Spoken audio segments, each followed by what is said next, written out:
اس کو ہم جو صلاۃ التراویح پڑھتے ہیں اس کو ہم قیام رمضان کہتے ہیں. یہ حدیث کا لفظ ہے, ایک معروف حدیث ہے متفق علیہ. امام بخاری رحمہ اللہ اپنے الصحیح کی کتاب الصیام میں اور امام مسلم رحمہ اللہ کتاب الصلاۃ المسافرین میں لے کر آئے ہیں. ابو ہریرہ رضی اللہ عنہ کہتے ہیں کہ رسول اللہ صلی اللہ علیہ وسلم نے فرمایا من قام رمضان ایمانا واحتسابا غفر له ما تقدم من ذنبه. اللہ رب العالمین پر ایمان لاتے ہوئے, اللہ رب العالمین پر ایمان رکھتے ہوئے اور صرف اللہ رب العالمین سے اجر کی امید رکھتے ہوئے کوئی صلاۃ التراویح پابندی سے پڑھتا ہے اور مکمل پڑھتا ہے, امام کے ساتھ آغاز سے لے کر اختتام تک رہتا ہے اور پہلی تراویح سے لے کر آخری تراویح تک پڑھتا ہے, غفر له ما تقدم من ذنبه, پچھلے سب گناہ اللہ رب العالمین اس کے معاف کر دیں گے. اب دیکھیں میں نے جتنی آیتیں یا جو حدیث میں نے آپ کے سامنے پڑھی ہے جس میں قیام کا لفظ ہے, یہ ایک وقتی عمل ہے. سبحان اللہ, 5 وقتہ نمازوں میں ایک مسلمان کتنی دیر تک کھڑا رہتا ہے؟ رمضان سال میں ایک مرتبہ آتا ہے, تہجد پڑھنے والے کم لوگ ہیں لیکن صلاۃ التراویح پڑھنے والے تو بڑی تعداد میں ہیں. سال میں ایک مرتبہ رمضان کا مہینہ آتا ہے, کتنا ہم قیام کرتے ہیں. لیکن ایک قیام وہ بھی ہے جو حشر کے میدان کا قیام ہے, وہاں پر بھی کھڑے رہنا ہے. آج کا جو قیام ہے یہ اس قیام کی یاد دلاتا ہے. آج کا جو قیام ہے وہ اس قیام کی طرف توجہ دلاتا ہے. یہ ہمارا کوئی استنباط نہیں, یہ ہم نے کوئی مطلب اخذ نہیں کیا ہے نتیجہ, یہ خود رسول اللہ صلی اللہ علیہ وسلم نے اس طرف توجہ دلائی. آگے بتاؤں گا میں آپ کو. قیامت کا جو معاملہ ہے حشر کے میدان کا, سب کے سب انسان کھڑے رہیں گے, بیٹھنے کا کسی کو نہیں, وہاں پہ کسی کو وہاں پر بیٹھنے کا لیٹنے کا نہیں. 5 وقتہ نمازوں میں جو قیام ہے, امام کے لیے اللہ کے رسول نے ہدایت دی ہے کہ سب لوگوں کا خیال کرتے ہوئے قیام ہو. اور جو صلاۃ التراویح ہے یا قیام اللیل ہے, اس میں قیام کو طول دینا مستحب ہے اپنی اپنی طاقت کے اعتبار سے, لیکن بیٹھ کے بھی کوئی پڑھ سکتا ہے اس کے اپنی طاقت کے اعتبار سے. فرض نمازوں میں بھی اگر کوئی نہیں کھڑ سکتا ہے تو. لیکن قیامت کا جو حشر ہے اس میں کوئی دوسرا آپشن نہیں ہے, سب کو کھڑے رہنا ہے, ہر انسان کو, انبیاء کو, غیر انبیاء کو, اہل اسلام کو, کفار کو, اللہ تعالیٰ کے فرما برداروں کو, نافرمانوں کو, سب کو کھڑنا ہے. اللہ سبحانہ و تعالیٰ نے سورۃ المطففین میں ارشاد فرمائے یوم یقوم الناس لرب العالمین, جس دن رب العالمین کے لیے پوری دنیا کے لوگ کھڑے رہیں گے, اپنی قبروں سے اٹھیں گے اور سب کے سب کھڑے رہیں گے حشر کے میدان میں, سب کو کھڑا رہنا ہے. اس سلسلے میں ایک حدیث آتی ہے, حدیث اصل کے اعتبار سے متفق علیہ ہے, صحیح بخاری اور صحیح مسلم کی حدیث ہے, لیکن جو لفظ میں آپ کو بتا رہا ہوں وہ مسند احمد سے بتا رہا ہوں. عبداللہ بن عمر بن خطاب رضی اللہ عنہما کہتے ہیں, مسند احمد کی روایت ہے بسند صحیح, لیکن اصل کے اعتبار سے متفق علیہ روایت ہے, لیکن جو لفظ میں آپ کو بتا رہا ہوں وہ صحیح بخاری صحیح مسلم میں نہیں ہے, وہ مسند احمد میں ہے. عبداللہ بن عمر بن خطاب رضی اللہ عنہما کہتے ہیں اللہ کے رسول صلی اللہ علیہ وسلم نے یہ آیت پڑھی سورۃ المطففین کی, یوم یقوم الناس لرب العالمین, اور آپ نے فرمایا لعظمت الرحمن تبارک و تعالی یوم القیامہ, کہ اللہ رب العالمین کی عظمت میں, اللہ رب العالمین کی کبریائی اور اس کی جلالت کی وجہ سے پوری دنیا کے لوگ کھڑے رہیں گے حشر کے میدان میں. سبحان اللہ, یہ صورتحال ہوگی. اس لیے کہ جو نفخہ ہوگا نا وہ 2 ہوں گے. ایک نفخہ وہ ہوگا جس پہ قبر سے سارے لوگ کھڑے ہو جائیں گے, جتنے لوگ دنیا میں ہیں سب کے سب ان کو موت آ جائے گی, اور دوسرے نفخے میں سب قبروں سے نکل کر کے آئیں گے اور سب کھڑے ہو جائیں گے. اللہ رب العالمین نے سورۃ الزمر کے آخر میں بیان فرمایا وَنُفِخَ فِي الصُّورِ فَصَعِقَ مَنْ فِي السَّمَاوَاتِ وَمَنْ فِي الْأَرْضِ إِلَّا مَنْ شَاءَ اللَّهُ, جب سور میں پھونکا جائے گا تو جتنے بھی اس دنیا میں جتنے بھی لوگوں کا وجود ہے, اللہ سبحانہ و تعالیٰ کی مخلوقات میں سے چند جن کو اللہ رب العالمین کی منشا کے اعتبار سے بچائے رکھا جائے گا, سب پر جو ہے مطلب وہ ایک طرح کا لرزہ طاری ہوگا, سب پر وہ ایک جھٹکا لگے گا. پھر کیا ہوگا؟ ثم نفخ فیہ اخری فاذا هم قیام ینظرون، اور دوسرے نفخے میں سب کے سب کھڑے ہو جائیں گے. سبحان اللہ. اور کھڑے ہی رہیں گے جب تک کہ اللہ رب العالمین کو منظور ہو. یہ کوئی آسان بات نہیں. کھڑے رہنے کا یہ مطلب نہیں ہے کہ آدمی ایک دوسرے سے متعلق حالات دریافت کرتا رہے گا، ایک دوسرے سے متعلق بات کرتا رہے گا اور ڈھونڈتا رہے گا کہ میرے کون ہیں اور کون نظر آ رہے ہیں. ایسا نہیں ہوگا. اللہ رب العالمین نے سورۃ النبا میں بیان فرمایا یوم یقوم الروح والملائکۃ صفا لا يتكلمون الا من اذن له الرحمن وقال صوابا ذلك اليوم الحق. یوم یقوم الروح والملائکہ، فرشتے بھی کھڑے رہیں گے، صرف انسان نہیں، جن بھی کھڑے رہیں گے، ملائکہ بھی کھڑے رہیں گے. سبحان اللہ. اندازہ لگائیے اللہ رب العالمین کی عظمت کا حشر کے میدان میں. الملائکہ کا جو لفظ ہے آیت کریمہ میں وہ تو بہت معروف ہے، یوم یقوم الروح والملائکہ. لیکن الروح سے مراد کون ہے؟ امام محمد ابن جریر طبری رحمہ اللہ نے متعدد اقوال ذکر کی ہیں. کہا کہ بنی آدم ہوں گے، یا کہا کہ بنی آدم کی ارواح ہوں گے، ان کی روحیں ہوں گی. ایک قول یہ ذکر کیا کہ وہ جبریل ہوں گے. ایک قول یہ ذکر کیا کہ جو ہے وہ خود قرآن ہوگا.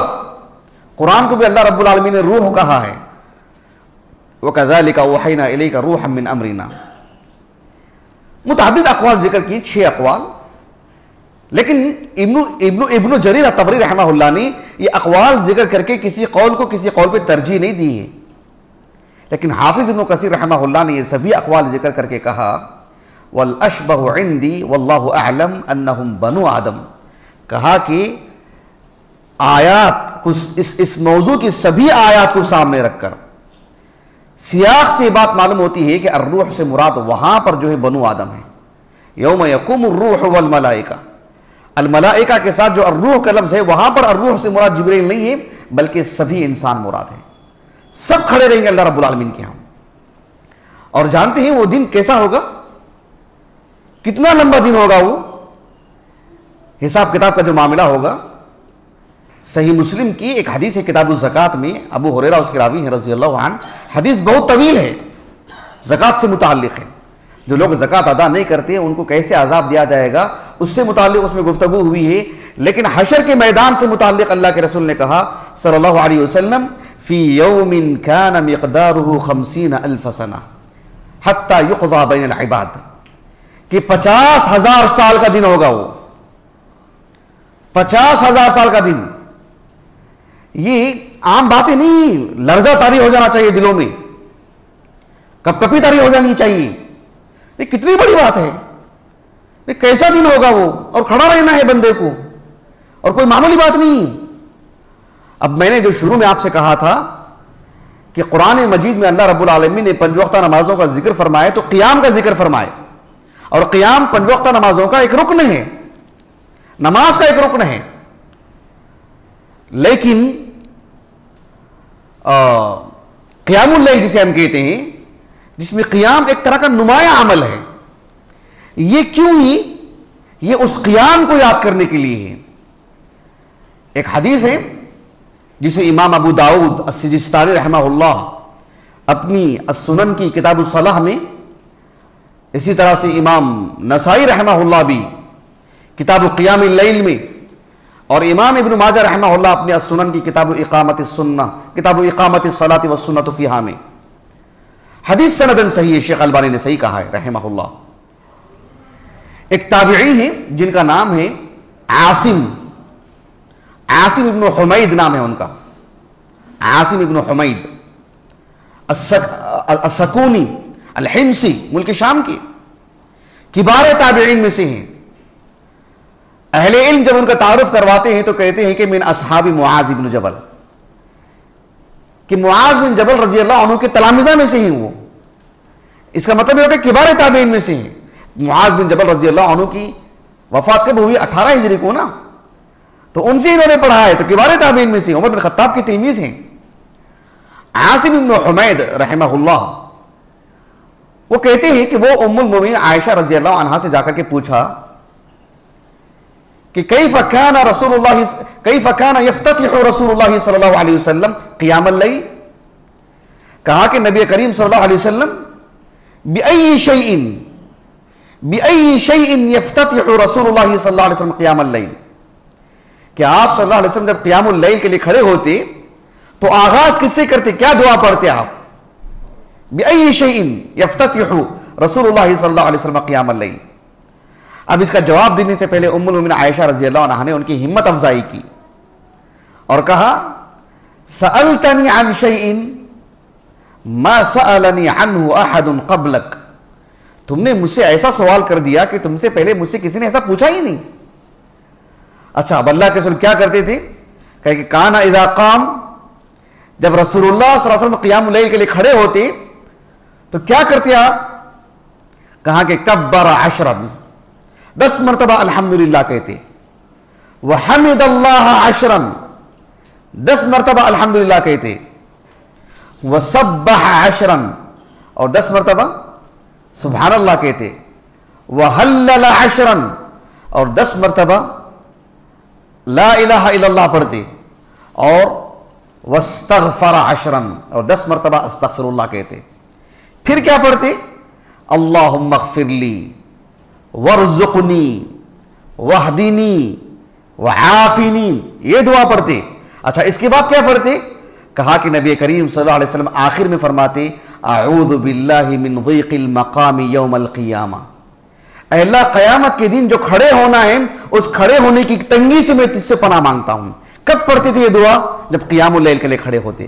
وہ قیام اللیل آپ کو یاد دلاتا ہے قیام حشر کے لیے، یہ قیام رمضان ہمیں یاد دلاتا ہے قیام حشر کو، کیونکہ نبی کریم صلی اللہ علیہ وسلم اس دعا کو کس مقام پر کھڑے ہو کر کے پڑھتے تھے؟ جب قیام اللیل کا آغاز کرتے تو کہتے کہ اعوذ باللہ من ضیق المقام یوم القیامہ، قیامت کے دن جو کھڑے ہوں، اتنی دنیا جہاں کے لوگ ہوں گے، اے اللہ وہ جو تنگی ہوگی، جگہ کی تنگی، کھڑے ہونے کی تنگی، اور پھر جو وہ ایک انسان کی ذہنی تنگی، بدنی تنگی، جو کچھ ہو سکتی ہے اس کھڑے ہونے کی جو تنگی ہے، اے اللہ اس سے میں پناہ مانگتا ہوں۔ سبحان اللہ، کیونکہ وہ قیام یاد دلاتا ہے، وہ اتنا طویل قیام ہے کہ وہ یاد دلاتا ہے۔ قیام رمضان، وہ قیام حشر کو جب ہم یاد کرتے ہیں تو انسان کے لیے چیز ہلکی ہو جاتی ہے۔ عام باتوں کے لیے بھی انسان کھڑا ہو جاتا ہے، بہت ساری جگہوں پر لائن میں لگا رہتا ہے، یہ ایک طرح سے اسے یاد کرنا چاہیے، لیکن جب اللہ سبحانہ وتعالیٰ کے حضور نماز کے لیے کھڑا ہوتا ہے تو پھر اس اعتبار سے یہ قیام ایک معنی رکھتا ہے، یہ بھی اللہ کی عظمت کے لیے ہے۔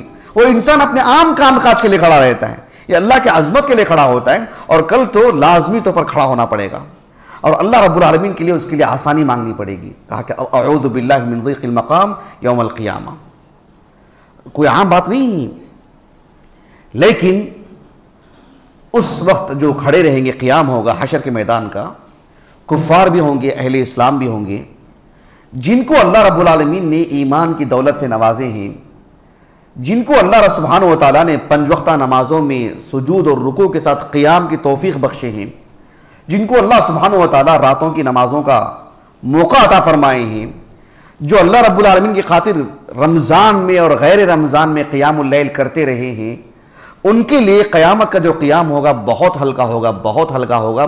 جبکہ وہ دن کیسا ہوگا؟ فی یوم کان مقدارہ 50,000 سنہ، 50,000 سال کا دن ہوگا، لیکن ایک بندہ مومن کے لیے جس نے اللہ کے لیے یہاں پر اللہ کی عبادت کی ہو، اللہ کے دین کی اتباع کی ہو، اور اس میں ایک قیام کی بھی بات ہے، محض قیام اللیل کرنے والے کے لیے نہیں، قیام اللیل بھی ایک عبادت کا ایک حصہ ہے۔ ایسے شخص کے لیے اللہ رب العالمین حشر کے میدان میں جو قیام ہوگا، وہ قیام اتنا ہلکا کر دیں گے، اتنا ہلکا کر دیں گے۔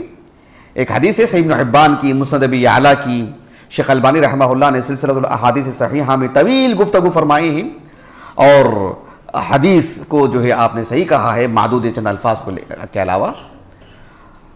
ابو ہریرہ رضی اللہ عنہ کہتے ہیں کہ رسول اللہ صلی اللہ علیہ وسلم نے فرمایا کہ قیامت کے دن کا جو حشر کے میدان کا جو قیام ہوگا، آپ صلی اللہ علیہ وسلم نے فرمایا یحون ذلك علی المؤمنین، یحون ذلك علی المؤمنین کتدلی الشمس للغروب الی ان تغرب۔ آپ صلی اللہ علیہ وسلم نے فرمایا کہ مومنین پر حشر کے میدان کا قیام اتنا ہلکا ہوگا، اتنا ہلکا ہوگا کہ ایسے معلوم ہو رہا ہوگا کہ سورج جو غروب ہوتا ہے نہیں، جیسے ہم کہتے ہیں کہ ابھی سورج غروب ہونے والا ہے، کددل الشمس للغروب، سورج اتنا قریبی معاملہ اختیار کر گیا ہے غروب ہونے کے لیے کہ الی ان تغرب، کہ جو ہے جب تک کہ وہ غروب ہو جائے، مطلب بس ایک 10 منٹ کا کوئی فاصلہ ہوگا، 10-15 منٹ کا. جس طرح سے سورج غروب ہونے کے بالکل آخری مرحلے میں ہے اور اب جو ہے غروب ہو جائے گا، اتنا ہی مرحلہ لگے گا جو اہل ایمان کے لیے، اتنا ہی مرحلہ لگے گا اہل ایمان کے لیے. کہ سعادت نہیں ہے کہ ہمارا ان باتوں پر یقین نہیں ہے؟ اللہ رب العالمین ہمیں ان باتوں پر یقین کرنے کی اللہ ہمیں سعادت دے، توفیق دے. یہ بہت بڑی بات ہے. یہ ہمارا قیام رائے گا نہیں جائے گا انشاءاللہ تعالی. آپ اس آیت کریمہ پر بھی غور کیجیے جس میں اللہ رب العالمین نے فرمایا سورۃ الرحمن میں وَلِمَنْ خَافَ مَقَامَ رَبِّهِ جَنَّتَانِ، اور اللہ رب العالمین سورۃ النازعات میں بیان فرمایا کہ وَبُرِّزَتِ الْجَحِيمُ لِلْغَاوِينَ وَآثَرَ الْحَيَاةَ الدُّنْيَا، اس مقام پر اللہ رب العالمین نے فرمایا وَأَمَّا مَنْ خَافَ مَقَامَ رَبِّهِ وَأَمَّا مَنْ خَافَ مَقَامَ رَبِّهِ وَنَهَى النَّفْسَ عَنِ الْهَوَىٰ فَإِنَّ الْجَنَّةَ هِيَ الْمَأْوَىٰ.